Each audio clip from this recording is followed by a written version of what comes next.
You're negotiating with yourself, and that is partially why you haven't achieved what you want to achieve. Let's go over that today. This is the Game of Food. We're helping real people get real results with delicious food. Real food. Live from Spencer's home studio, podcasting to the world. This is Game of Food. And here's your host, Spencer Frederick.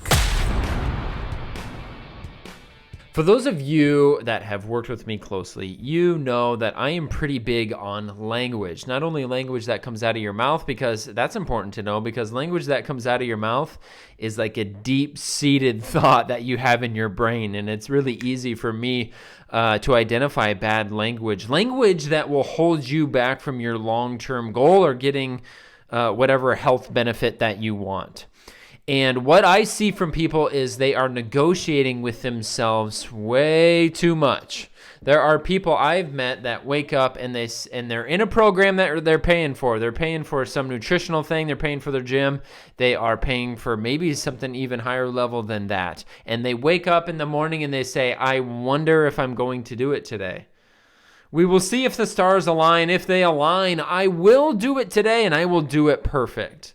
And if not, if I get busy or if I feel kind of blah, then maybe I'll do it kinda, and then maybe tomorrow will be better.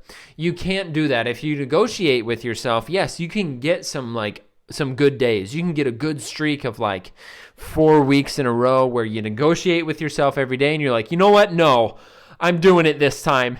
No crazy thoughts of yummy chocolate. You won't beat me down. I'm winning today. And then you have that same argument, that same negotiation with yourself every single day. Okay, I wake up today, I wonder if I will have chocolate. You can't do that. Is chocolate okay to have? Yes. Don't dive too deep into that. But you can't negotiate with yourself. You're negotiating with yourself about your workouts. Well, if the week goes as planned, if my kids don't have sporting events, or if there is a rain delay, I believe that I can squeeze in a workout. That's negotiating. That's negotiating on how the workouts are going to go this week. Whereas people that just don't miss their workouts, they don't have those battles in their brain. Well, easy for you to say, Spencer. You're a nutritionist boy, personal trainer. No, it's who you are. You have to identify these negotiations and stomp them out. The only way to stomp them out is hey, I'm a workout person. I'm going to do these workouts. I don't care if it's at 10 o'clock at night. If I had a busy day, well, whatever. I got to get it in. Or I know if I miss that workout, it will create more missing of workouts. Humans are streaky. That's why you can't negotiate. If you negotiate, eventually the bad voice is going to win. Let's take a food example again. You wake up and you negotiate with yourself. Will I do good today? I choose yes. And then you're presented with pizza at work. And then you get home and your husband or your wife is really whiny and I want to go to this restaurant. We haven't been there in so long. You've been doing so good. Can't we just go there once? And you have this bad day. Now what happens is that voice, your negotiating enemy, gets louder the next day. You wake up and you're like, will I do good today? I declare yes. And then that voice goes, I won yesterday. I beat you. You ate pizza at work, and then you went to your wife's favorite place and binged. You did terrible. I bet I beat you again. And then you get kind of oh, yeah, that might happen. And then you go through your day, and it happens kind of again. And you're like, darn, 2 days in a row, Mr. Negotiator beat me. And then you let him pull you down. It's easy to get pulled down if you allow the negotiation. So when you do bad, there's no negotiation on if you're going to do bad day number 2. There's no negotiating. You did bad, it's over. Think about it. Take it as a football example. Let's say a quarterback does terrible. He has fumbles, he has interceptions, and he can't complete a pass in in the first quarter. And then he gets to the second quarter and he's like, I wonder how I'm going to do.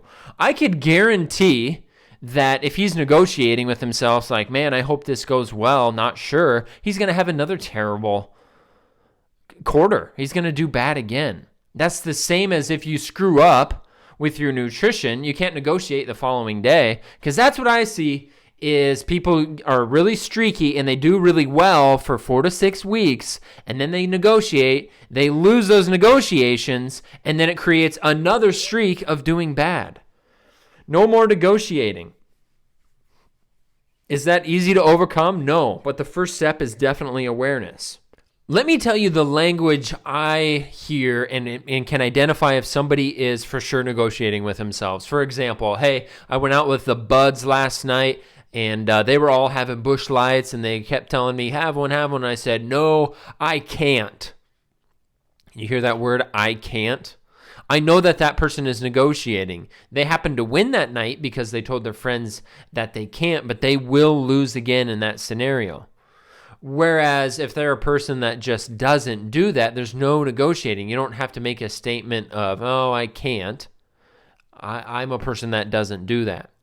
Again, don't dive deep into it. You can have alcohol and get great results.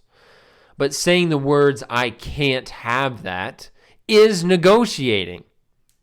If those words have to come out of your mouth, that means you are negotiating. You are saying no to that deliciousness. I can't. Hear that? That language doesn't come out of my mouth very often. The I can't have something. Because if you keep thinking, I can't have that, I can't have that, I can't have that, it's exactly like the example of, hey, think of a pink elephant, or don't think of a pink elephant.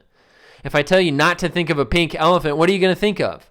Well, if you're saying, I can't have pizza, can't have pizza, can't have pizza, it's the same thing. You're going to think of pizza. It's going to get stronger. Stop negotiating. When someone's negotiating, I would put $1 million on them eventually losing to that negotiation and getting really bummed out and spiraling away from their goals pretty quick. It's the story you tell yourself. If you're a person that doesn't do those things, or you're a person that doesn't do those things while you're chasing a long-term goal, that's way different. You're changing who you are. And if you're listening to this podcast, you are interested in changing who you are. You want this as a lifestyle. You want to be someone that makes the right choices because you know what it feels like to make wrong choices, short-term comfort choices for years in a row. It doesn't pan out very good, does it? And so you do want to change the lifestyle. Step number 1 is got to change that story, which ends these negotiations. It's time for you to take control. I love you. Thanks for tuning in. Tune in next time. Spencer with Game of Food, out.